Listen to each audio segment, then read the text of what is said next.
Hey you guys, what's up? Your girl G here. Thank you for tuning in. We're gonna be talking about Married to Medicine LA, and I know this video is coming a little bit late, but I just had to get it to you guys real quick for a brief, clip of what's going on with your girls. Sometimes, if you have been following me from the get-go, I've talked, briefly about the stomach issues that I have sometimes that flare up, and when they happen, it be taking your girl out. Like I get really bad nauseous, stomach cramps, like it's a lot. I'm actually having surgery tomorrow, and one of the possible, things that it could be is Crohn's disease. I've heard of Crohn's before. I've seen the commercials, and the few people I've heard talk about it explain how they have, excruciating pain with this sometimes as well. So if this is what it is, I'll finally be glad to get an answer to something that I have no idea that's been having me hurting so bad. But yeah, that's just a little bit what's been going on with me. So y'all just pray for me for my surgery tomorrow. Hopefully everything goes well. But until then, we got to talk about these heifers on Married to Medicine LA.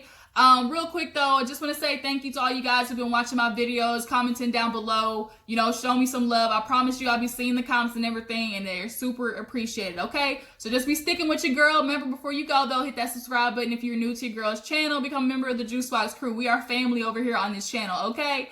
So yeah, let's get into the review. So we basically open up with Kendra. Actually, I'm really liking Kendra. I appreciate the fact that they go follow her to her job and show actually, I'm Married to Medicine. We got to actually get the medicine part too, So we see her going to work because she's got to get out the house. I think she's tired of being a mommy for, her agreed to do 6 months, but she left in 2, okay? When you are a doctor, like those people are typically type A. They got to be doing something. They got to be going to work because they get in a pattern and that's all they know. So she's going back to work at this, I think, South Central clinic. And I can appreciate that, she said, I want to serve the underprivileged. I went to school right down the street. People sometimes don't have insurance. They don't have enough money. And just because you don't have money doesn't mean you don't deserve health care, And I've had my experiences with insurance, and them niggas are basically some thugs when it comes to basically not giving a fuck about your health. As long as they get paid and you pay their premium, that's all that matters. Like sometimes, like the healthcare system in this country is fucked, honestly. But I'm just so glad that we saw that part of Kendra, going to work. And then we move on to Shanique and Jasmine, Tweedledee and Tweedledum. I didn't like Jasmine the first season. I don't like her now, especially that her and Shanique are bumping coochies. Like all they do is hang out with each other all day because they ain't got shit else to do. They're talking about Halloween, and Shanique, I guess, is doing some like Halloween hayride thing. She did invite Leah, but they're going to look for costumes. And Jasmine pulled up on her leased Rolls Royce, I think that was, or her Bentley, whatever the hell it was. And they go into the shop, and it's so typical what they go and pick out, especially Jasmine. She wants something sexy, something to show off her body that she works 24 hours a day on, don't even eat salt and pepper. Like, bitch, Jasmine is so annoying. I can't relate to her. And they're going in looking for the costume. Shanique and her. Why did Jasmine come out in some lingerie? Like, you literally came out in lingerie. And that's what you want for to be. Can you do something a little bit more original? Can you be the bride of Frankenstein? Can you actually make yourself can you not be pretty and like fuck up your hair one day? Or put on an actual Halloween costume that is scary? Like, Jasmine, don't be so generic. And sometimes I get annoyed with her too, because it's like on one end you want people to think of you more and not see you just for your looks, but then on the other hand, that's all you keep giving people. Oh, I work out, I look good, I want people to pay attention to how pretty I am and understand. Like, she still wants the benefits of what comes with looking like how she does in LA. You want people not to judge you, but then you still also want the benefits of going around being this pretty light-skinned, curly-haired girl. Like, you can't have it both ways, Jasmine. But yeah, they picked that little costume, typical Shanique and Jasmine thing. It was whoop-de-woo. So then we get into Britton, y'all. Britton and her husband, something ain't feeling right, okay? First of all, they're dealing with a 9-year-old daughter that is getting to her emotions. They don't know what to do with her. Britton's like, bitch, I got it because I'm from Chicago. I think Britton's waiting for her to grow up first, but honestly, at this age, you need to get their ass a whooping. 9, they start coming into their own, start coming into their feelings. Definitely her daughter is experiencing that, and it's just growing pains. Like, sometimes you have to whip their ass to get them in control. I ain't no proponent for, beating your kids, but I'm a proponent for letting them know, like, look, you ain't gonna be running around disrespecting this house as long as I'm paying bills, putting clothes on your back, and feeding you. Like, don't get it twisted. So then they end up, I think this is the scene where they actually end up going to bed, and both Britton and her husband's name is Mac, right?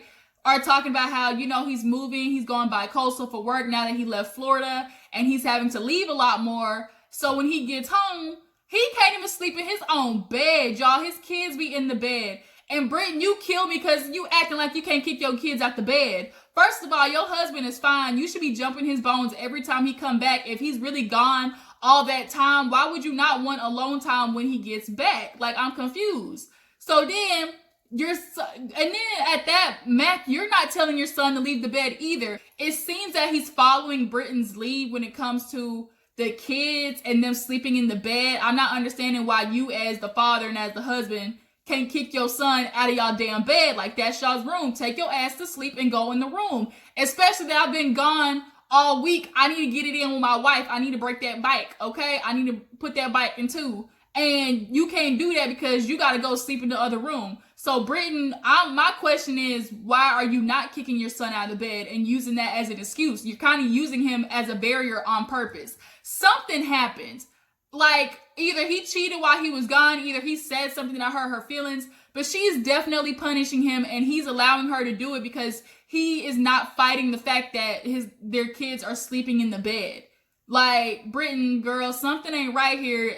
I mean, y'all got this system that y'all got or whatever, but you can't keep doing that for too much longer because, first of all, you got a fine-ass husband, and them bitches in LA be looking for a reason to steal somebody's man. Like, don't be leaving him deprived of that cooch for too long, or we're going to have some problems. You're going to be having some problems. Well, you already clearly do because you using your son to sleep in the bed with him, with you, when you clearly can kick him out. Your son should not have a say in where he sleep. Y'all are the parents here. So then we get to see Imani does an interview for a magazine and basically talks about being a psychiatrist to people with pseudo-bubber effect. I think that's what it is. And it's kind of like they call it the Joker disease because the Joker had it. I guess it's like a switch of personalities, I'm assuming. Hell, I ain't no psychiatrist. I don't know how to know that whole mental situation. But it was good to see that interview, and she basically is saying, like, I want to humanize people with mental health issues. I'm super glad about that because in the past I've actually watched a lot of documentaries of people who get induced into these psychiatric, facilities and get abused, they're sexually assaulted, they're raped. Like, they be putting those people, even though they're mentally ill, they feel like they can do that because nobody's going to believe them, and it's really sad to know that people take advantage of the fact that somebody has a mental health issue and they can't control it. They can't control the fact that their body is working against them and is causing them to do unhealthy things. It's a chemical imbalance that these people are born with. And, they can't control it, but Imani's like, look, it ain't nothing a few shots of, whatever, and some sleep and some pills can't fix. Like, and, she's like, look, I just got to drug you up and take you to sleep and, you'll be better, okay? But I can appreciate the interview that she did. She calls her husband after and lets him know how it went. But she's talking to him about how annoyed she is with Jasmine. Like, I can't keep apologizing to this bitch. First of all, I didn't say your husband was a drug dealer. I said this shit looked like a drug dealer's house. It was a flipping joke. But because the way Shanique went and took it back to Jasmine, it made it a whole situation it didn't even have to be. But her husband's like, look, man, don't worry about it. You do you. Like, don't let her get under your skin. He said some type of joke like, oh, it ain't where you ask where you gonna be. She's like, okay, Rakim. Their relationship, now that he's in Oklahoma, like, they don't see each other as often. And they're both acting like they're okay with it. And I think they've reached that part in their relationship of comfortability. And sometimes that's dangerous because you start not doing, stuff to make your spouse feel special because you're comfortable. You feel like they're not going nowhere. Y'all feel like I don't have to do nothing because we stuck in this for life. Like, we married each other. I know she not going nowhere. So why do I got to go out of my way to do all this extra shit, And I kind of feel like they're reaching that area because later on in the episode, Imani talks about how they both forgot their damn anniversary. I'm sorry. I kind of feel that to be a problem. But if they both okay with it, I mean, I guess. So then we see Shanique go trick-or-treating. Everybody says how Halloween's a big deal in LA. Like, they plan for it. And so I really like how Britton decorated all them, like Wednesday Addams, the Adam family. That was super cute. They all go trick-or-treating, and her daughter's acting like Wednesday Addams, exactly, attitude and all. Bitch, I would have took her candy. Okay, that's what I would have did. But they go trick-or-treating. What the heck? There's a fly in here or something. So they go trick-or-treating, come back, and they're talking about Shanique's thing and Imani and Leah not being invited. I think that's what that was. Yeah. And then we see Kendra. She's sick at home, Hobart in this damn face mask. He be walking around with that face mask. They got each other sick, and now they're home, eating some pho, talking about what she's going to do next about, working and stuff like that. She's like, I got to get out. I got to get back to me. I love my baby, but shit, I gotta go. Like, this is a decision for life. I ain't gotta prove nothing to him, bitch. I'm the mama here. And Kendra just made me laugh when she did that. What else happens? Oh, so Shanique and her man, so he ends up talking to her about not inviting Leah to the thing, and he kind of was like, look, I don't like that. Like, how would you feel if somebody didn't invite you to something? I wouldn't want that for you. And she's basically talking about how, I'm trying to do better, but, I just can't do it with Leah. Like, she's super messy. And have y'all noticed how real, like, what's the word I'm looking for?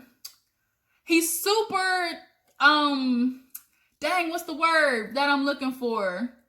It's constructive criticism, but it's still like, he be on Shanique about how she should act and stuff like that. And even though I think he's trying to do it in a positive way, I think it's his tone and the way he talks to her. Just something about it doesn't, like, sound right when he be talking to her and, like, telling her what to do. And he's like, well, you can dress like a witch. That's been representative about how you've been acting lately. I was like, snap. She looked at him like, okay.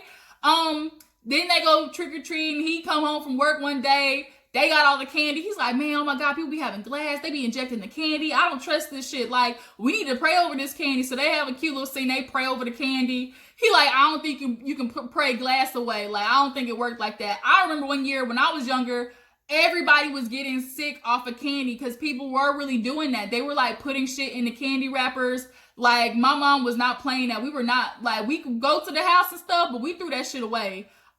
She was so serious, or she would open it first and check it and make sure the wrapper was actually sealed.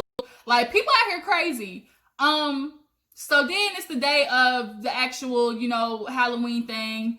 And Imani dresses up, y'all. Imani's so freaking sexy. I don't even like women. I don't even like coochies like that. But if I were to jump in the lady pond, it would be for Imani. Because she is just so freaking beautiful. That bald head, like, she work it. So she ends up dressing like the woman from Wakanda, from Black Panther. It was super cute. Her friend Leah comes, and she's trying to make a joke or make light of the fact that she called Kendra like this air pilot or something like that. Still like super regular outfit, but it made me laugh because Kendra is so over it. She's like, bitch, my outfit was Gucci. Like, your shit is polyester from the Halloween surplus store. Like, we not getting ready to do this. Can we drop it already?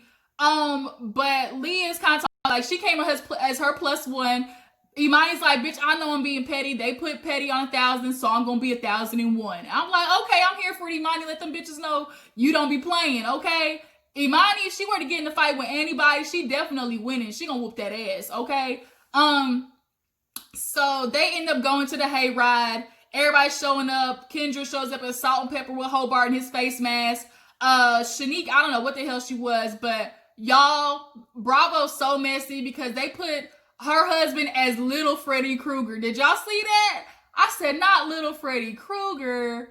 I was like, y'all did that nigga so. We know he's short. He only 4'9", but damn. So then Britton comes as like the Day of the Dead skeleton. And then finally Imani shows up and everybody realized, oh shit, that's Leah with her. And Shanique kind of paused and was like, oh. But she kept it cool. She was like, I'm not going to do this. I'm not going to ruin the moment. So they all just get there. And then Britton tried to make a joke of Leah's outfit. And Kendra's kind of like, can we drop this already? Like, it's not that serious. So then whatever, they go into the thing.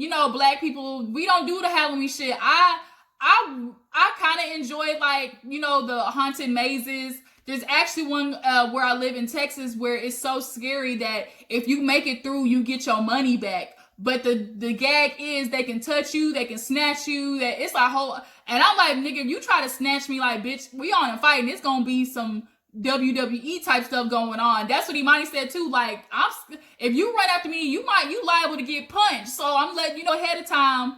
Like, if you scare me, you might end up with a black eye. So they end up coming out and they go to eat, like, I guess next door, the little bar thing. And all the ladies are sitting down and they're kind of just making small talk, talking about, you know, their husbands, their kids. And, you know, Imani kind of talk about how her and Phil are, like, their relationship is kind of weird because even though he was gone, it kind of feels exactly the same. Like, when he's home, they kind of are like ships in the night, just passing each other. So then Jasmine's real sneaky. Like, she's trying to ask questions as if she's really concerned, but really she's just digging. Bitch, I see you. And you would sit there and talk about her husband and their issues. But can we talk? We still have not seen your man, girl. You want to judge other people's relationship and we still don't know anything about your relationship or your man. And you on a show called Married to Medicine. And bitch, you ain't even married, first of all. Like, there ain't no ring on her finger. And then secondly, we don't know what this nigga doing, who he is. He is Casper the Friendly Ghost at this moment. But then they end up getting into how, like, she's like, oh yeah, we even forgot our anniversary. Like, it wasn't even that big of a deal. And I'm like, Imani, like, the fact that y'all forgot your anniversary, I'm not gonna lie, like, that's a little worrisome. But I don't know. Like, I feel like they're both just realizing, like, we in this together, so it is what it is. It's whatever, babe. You want to do it or not? It's like, are we gonna have sex? But then Imani, just because she is a doctor, she's so independent. I think to her, a man is really a luxury and not a necessity. Like, for Jasmine and Shanique, like, they're the type of women where a man is a necessity. Like, I gotta be married, I gotta have kids, I gotta have this family type situation. For Imani, I think she'd be good with or without it.